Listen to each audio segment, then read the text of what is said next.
Welcome back. You're watching The Money Show with me, Kavita Thaplial, and there are plethora of funds available in the market. Invest your hard-earned money in, but how do you assess which is the right fund for your portfolio? What are the criteria you should look at? To help you navigate through this maze, today I have with me Amol Joshi, founder of Plan Rupee Investment Services. Also, if in case you want to send us your questions, please do that on our WhatsApp number, which is 865-797-4571. You can also email us your queries on themoneyShow@etnow.tv. Hi Amol, and good evening. Welcome to the show. Good evening, Kavita, and thank you for having me over. Pleasure. We will take Prashant Ks question first, and he writes that he wants to invest 20 lakhs in mutual funds for long term, and he's aiming at almost 12 to 15% return per year over 5 years. And the focus or the goal over here is retirement. Currently, he's invested 30 lakhs in flexi cap and multi cap funds. So, what will be your recommendation to him? We don't have him over the phone, but then so far, these are the details that we have from him.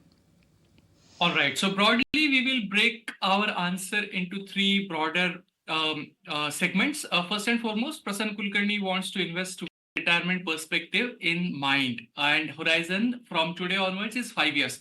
I would say that since Prashant, you already have flexi cap and multi cap, and flexi cap and multi cap by definition will have some exposure to mid and small cap funds. I would say you are adequately exposed to equity, which is an aggressive or volatile risk asset class. Within that, since you have 5 years horizon, I would suggest you invest your existing 20 lakh rupees corpus into large cap fund and balance advantage fund equally. I would say Nippon India large cap fund is one fund that you can consider, and in balance advantage, HDFC balance advantage is something that you can consider as well.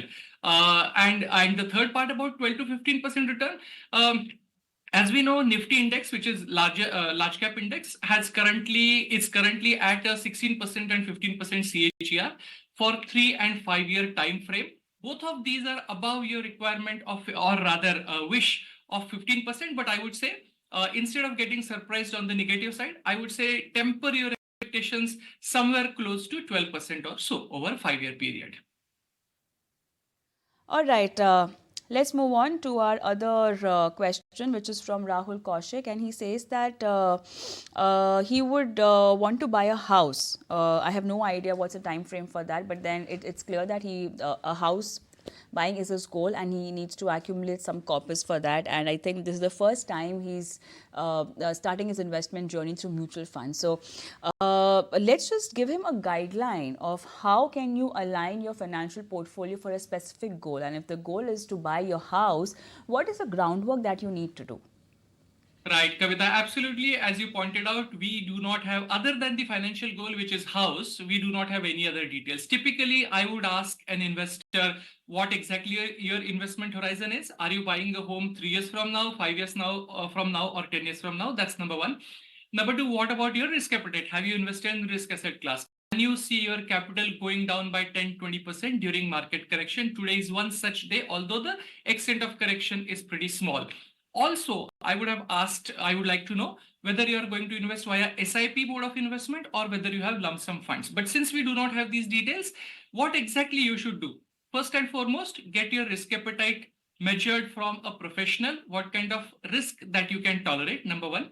Choose your funds in line with your financial goal or investment horizon, be it 3 year, 5 year, 10 year. The choice of funds would drastically be different. Over a 10-year period, we would be very happy to add aggressive asset class like equity. Within that, also flexi cap, multi cap funds. But if you have only 3 years goal, then a portion of equity will be very, very small. And last but not the least, if you have long-term investment horizon like 10 years, as you reach closer to your goal, you should probably switch a part of your portfolio, let's say 20% in 2 or 3 tranches each, from high risk asset class like equity to something like balance advantage, or probably in debt also, in case you are very, very close to your financial goal. What this will do is in suddenly probably few weeks or few months before you actually have opportunity to withdraw that corpus, if market suddenly gets a kind of negative shock or enters into a corrective mode, then you'll probably lose out on the gains that you have made so far in your financial portfolio. So de-risk as you reach closer to your investment goal.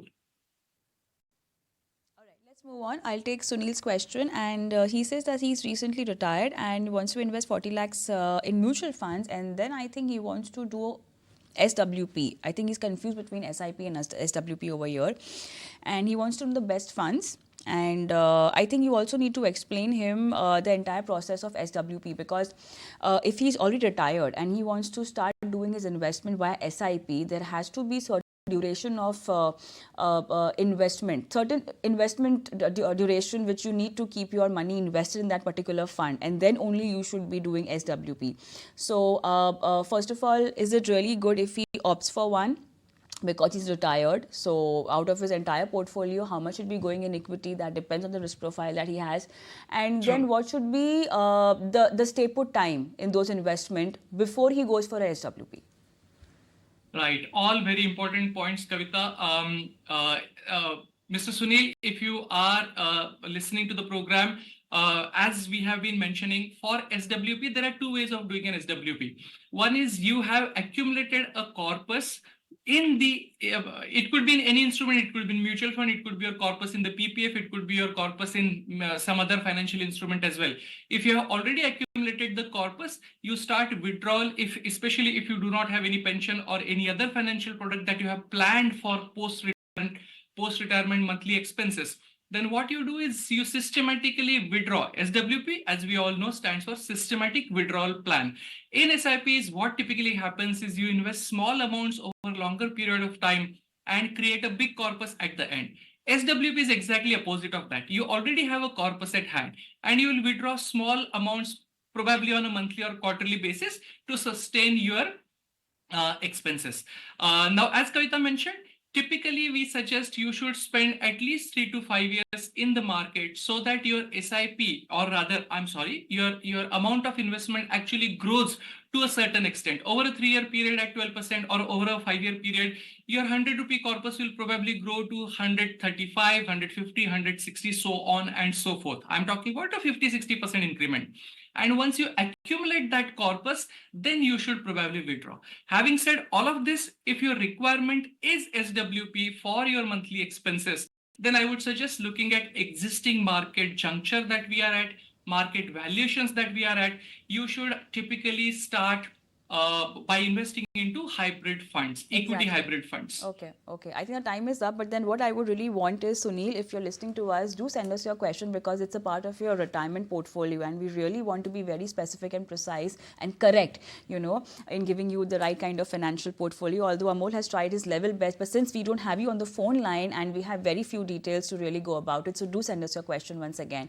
With that, Amol, it's a wrap. Thank you so much for being on the show and helping our viewers with their financial portfolio queries. And before signing off, I'm going to leave our viewers with our WhatsApp number and email ID so that you can send us your questions and we can do your live financial planning.